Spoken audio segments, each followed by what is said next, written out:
প্রতিটা রুহু, প্রতিটা মানুষ মালাকুল মউতকে দেখতে পায়। আপনিও দেখবেন, আমিও দেখব। মুমিনদের কাছে এসে মালাকুল মউত একজন যুবকের বেশে সাদা ধবধবে জুব্বা পরে সুগন্ধি মেখে মুমূর্ষু ব্যক্তির শিয়রে বসে বলে, ইয়া আইয়াতুহান নাফসুল মুতমাইন্না, হে প্রশান্ত আত্মা, উখরুজি ইলা মাগফিরাতিল্লাহি ওয়া রিদওয়ানি, আল্লাহর ক্ষমা আর দয়ার দিকে বের হয়ে আসো। বলা মাত্রই মুমিনের আত্মাটা স্মুথলি বের হয়ে আসে। কাফান মিন আকফানিল জান্নাহ, হানুত মিন হানুতিল জান্নাহ, জান্নাত থেকে আনা সুগন্ধি কাফনের মধ্যে পেঁচিয়ে তিনি রূহটাকে নিয়ে আইলিনে চলে যায়। সরাসরি দেখে মালাকুল মউতকে। আর যারা ইসলাম বিরোধী, কোরআন বিরোধী, তাদের সামনে এসে মালাকুল মউত ত্রাস সৃষ্টি করে। আগে ধমক। হাইওয়েতে মাঝে মাঝে ডাকাতি হয় না? বাসগুলোর মধ্যে যখন ডাকাতি হয়, বাসে থাকে 50 জন, ডাকাত ঢুকে 5 জন। এই 5 জনের ভয়ে সবগুলো পেশাব করে দেয়, কারণ ত্রাস সৃষ্টি করে। এসেই চাইনিজ কুড়াল দিয়ে আগে কুবায় দেয় 4-5 জনের। রক্ত দেখে কি দেওয়ার সব আগে রেডি করে রাখে। মালাকুল মউত এসে কাফের, নাস্তিক, মুশরিকদের সামনে সেরকম একটা ত্রাস সৃষ্টি করে। ভয়ে লোকটা কাঁপতে থাকে। ওর কাছে ভদ্র ভাষায় কথা বলে না, সুন্দর জামা পরে আসে না, কালো কুচকুচে চেহারা, ভয়ঙ্কর একটা রূপ নিয়ে, আকৃতি নিয়ে ইসলাম বিরোধীদের মাথার সামনে আসে। দুর্গন্ধযুক্ত চেহারার দেহ নিয়ে ধমক দিয়ে বলে, ও পাপাত্তা, ইয়া আইয়াতুহান নাফসুল খাবিসা উখরুজি ইলা গাদাবিল্লাহ, হে পাপাত্তা, আল্লাহর রাগ, ক্রোধ আর গজবের দিকে বের হয়ে আয়। মুমিনের আত্মা বলার সাথে সাথে যেমনি মুমিনের দেহ থেকে বের হয়ে জান্নাতি কাফনের ভেতরে ঢুকে, কাফেরদের আত্মাও কি এরকম তাড়াতাড়ি বেরোতে চায় নাকি?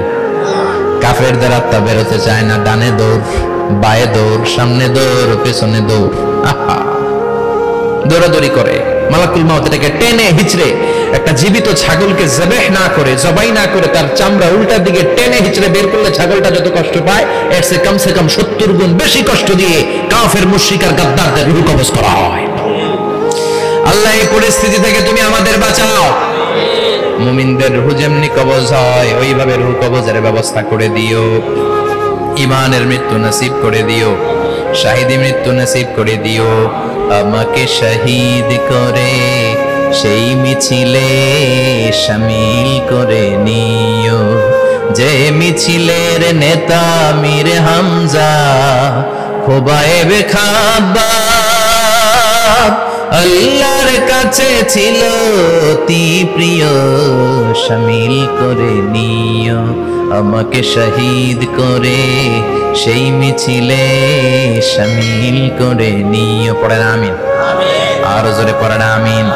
তার মানে বিমান দুর্ঘটনায় হোক, কিংবা লঞ্চ ডুবিতে হোক, কিংবা আগুনে পড়ে হোক, কিংবা আত্মঘাতী হামলায় হোক, যে যেখানেই মারা যায়, কবরের 3টা প্রশ্ন তার জন্য আছে না নাই?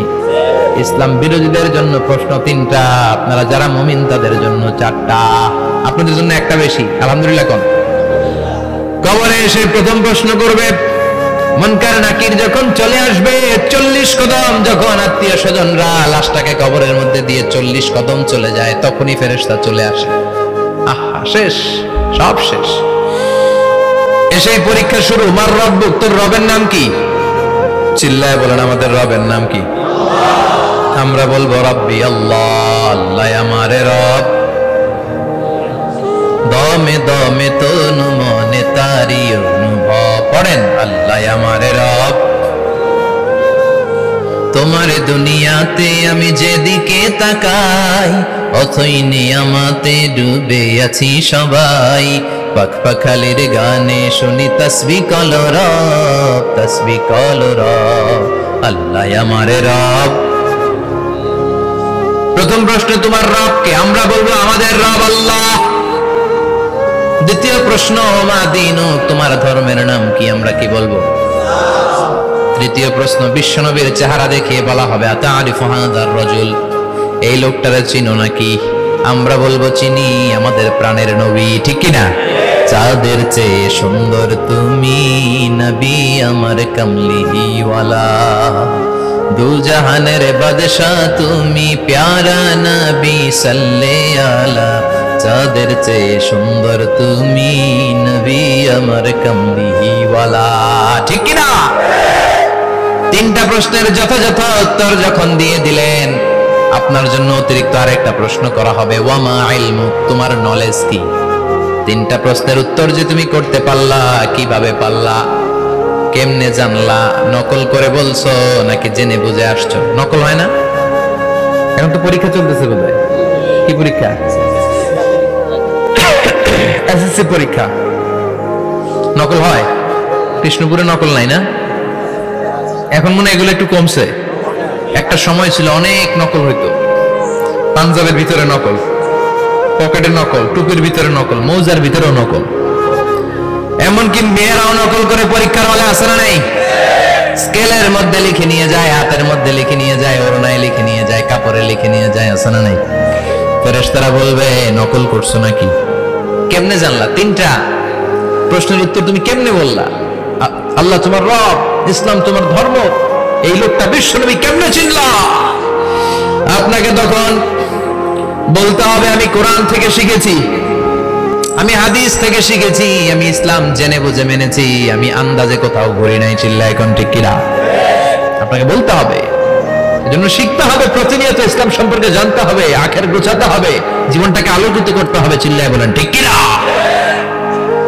চারটা প্রশ্নই যখন হয়ে গেল, ফেরেশতারা বলবে আহলান ওয়া সাহলান ওয়া মারহাবান বিক, খোশামদেদ, কংগ্রাচুলেশন, খোশামদেদ, কংগ্রাচুলেশন, সব প্রশ্নের উত্তর তুমি পেরেছো। ফায়ুফসাহু লাহু কবরুহু 70 যিরান, আপনার কবরটারে 70 হাত লম্বা করে দেয়া হবে। ওয়া ইফতাহু লাহু বাবুন ইলাল জান্নাহ, আপনার কবর থেকে জান্নাতের দিকে দরজা খুলে দেয়া হবে। ওয়া ইলবাসু মিন লিবাসি আহলিল জান্নাহ, জান্নাতের দুইটা রেশমি কাপড়ের পোশাক এনে আপনারে পরিয়ে দেয়া হবে। আর বলা হবে নাম কানাউমিল আরুস, ঘুমাও, sleep, you should get some sleep now, তোমাকে লম্বা সময় পাড়ি দিতে হবে, ঘুমাও। কানাউমিল আরুস, যেমনি বর বাসর রাতে আরামসে ঘুম দেয়, বাসর রাতে যেমনি বর কনেকে নিয়ে মধুর ঘুম দেয়, তুমিও ঘুমাও, কেউ তোমার ঘুম ভাঙবে না। মালাক ইসরাফিলের কিয়ামতের জন্য ইসরাফিলের সিংহায় যে ফুৎকার আছে, ওই ফুৎকার ছাড়া কোনো কিছুই তোমার ঘুম ভাঙাতে পারবে না। আলহামদুলিল্লাহ পড়েন। আল্লাহ আমরাও যেন চারটা প্রশ্নের উত্তর দিয়ে লম্বা একটা ঘুম দিতে পারি, পড়ে না আমিন। ওয়াম্মাল কাফির ওয়া আহলুশ শিমাল, আর ইসলাম বিরোধী যারা, তাদের সামনে আসবে মালাকান আসওয়াদান আজরাকান, কৃষ্ণ বর্ণের দেহ, নীলাভ বর্ণের দুটো চোখ, গায়ের রং কালো, চোখের রং নীল, দেখতে কেমন লাগে? আলিফ লাইলার ভূতের মতো। কথা কন, গায়ের রং কালো, চোখের রং নীল। ফেরেশতা দুইটা আসবে, এসে ত্রাস সৃষ্টি করবে, এসে বলবে বল তোর রবের নাম কি? মার রাব্বুক। ইসলাম বিরোধী মুশরিক, কাফের, নাস্তিক এরা বলবে আমি জানি না আমার রবকে,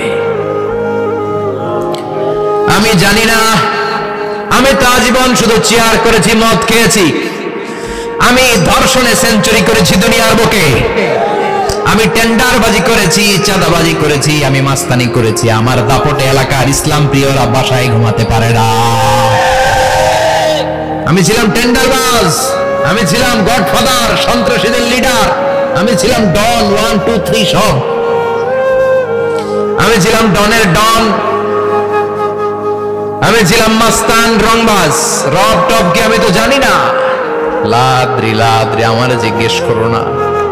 আবার প্রশ্ন করা হবে ওয়ামা দীনুক, তোর ধর্মের নাম কি? বলবে লা আদরি, আমার কোনো ধর্ম নাই, আমার কোনো ধর্ম নাই, আমি শুধু মौज মাস্তিতে ছিলাম, আমি আনন্দ ফুর্তি করেছি, ইসলাম নিয়ে আমার মাথা ব্যথা ছিল না, আজীবন ইসলামরে আমি বাস দিয়েছি। চিল্লায় বলেন ঠিক কিনা? ইসলাম বিরোধীদের সাথে ছিল আমার চলাফেরা, আমার সব সাঙ্গ পাঙ্গ ছিল গুন্ডা বদমাশ, ইসলাম বিরোধী। রব কি, ইসলাম কি, এগুলো আমি জানি না, আমার এগুলো জিজ্ঞেস করো কেন? ধর্ম কি আমি জানি না, আমি কিচ্ছু মনে করতে পারছি না। 3 নম্বর প্রশ্ন করা হবে আতারিফু হাযার রাজুল, দেখো তো এই লোকটারে চিনো কিনা? কয় না, চিনি না, তবে মনে হয় এই লোকটারে দুনিয়ার বুকে আমি গালি দিতাম, এই লোকটার বিরোধিতা করতাম, ব্লগের মধ্যে এই লোকটার ব্যাপারে কুৎসা রটনা করতাম, এই লোকটার কার্টুন বানিয়ে আমি হিংসা ছড়িয়ে দিতাম, এই লোকটার ব্যাপারে আমি এলাকার মধ্যে অপপ্রচার চালাতাম। ফেরেশতারা বলবে তাই, এই ছিল তো ডিউটি, দাঁড়া এখনই আমাদের খেলা শুরু, এখনই শুরু। ফায়ুতরাকু বিমাতারিক মিন হাদিদ, লোহার একটা হাতুড়ি দিয়ে মাথা থেকে পা পর্যন্ত পিটানো হবে, পিটিয়ে ওর গোশতের হাড্ডিগুলোকে থেতলে ফেলা হবে। ওয়ায়ুকালু লিল আরদি ইলতাইমি, কবরের দুই পাশের মাটিরে বলা হবে এবার দুই দিক থেকে তোরা চাপ দে। চাপ দেয়া হবে, ধাক্কা ধাক্কি করেও সে সুবিধা করতে পারবে না। মাটি আস্তে আস্তে আস্তে আস্তে দেহের দুই দিকে লেগে এমন জোরে দুইটা চাপ দিবে, ফাতাখতালিফা আদলাউহু, তার ডান পাশের পাজরের হাড্ডি বাম দিকে ঢুকে যাবে, বাম দিকের হাড্ডি ডানে চলে যাবে। বিশ্বনবী বললেন এই হাতুড়ি দিয়ে পিটানোর শাস্তি, কবরের চাপ দেওয়ার শাস্তি চলতেই থাকবে হাত্তাল কিয়ামা, কিয়ামত পর্যন্ত। আল্লাহ কবরের শাস্তি থেকে আমাদের বাঁচাও। আমরা এই আযাব পেতে চাই না, আমরা যেন ঠিকভাবে কবরের 4টা প্রশ্নের উত্তর করে দিয়ে লম্বা ঘুম দিতে পারি। আল্লাহ তুমি তৌফিক দাও। এজন্য আল্লাহ বললেন গোলাম দুনিয়া নিয়ে পাগল হয়ে থেকো না, এই দুনিয়ার জীবন আসল জীবন নয়, আসল জীবন হলো কবরের জীবন। জোরে বলেন ঠিক কিনা? এই জন্য মাঝে মাঝে কবরে যাবেন, কবরস্থানে দাঁড়িয়ে চিন্তা করবেন এই জায়গায় আমারও আসতে হবে। দিন যাবে, রাত আসবে, বৃষ্টি হবে, শীত আসবে, কেউ আমার দেখতে আসবে না, একা থাকতে হবে। একা, বড় একা, অন্ধকার, বড়ই অন্ধকার। ওই কবরের জীবনের সামান গোছানোর দরকার আছে না নাই? ওই কবরে সুখে শান্তিতে থাকতে চাইলে নামাজ পড়ার দরকার আছে না নাই? কোরআন পড়ার দরকার আছে না নাই? ছেলে মেয়েগুলোরে মানুষের মতো মানুষ করার দরকার আছে না নাই?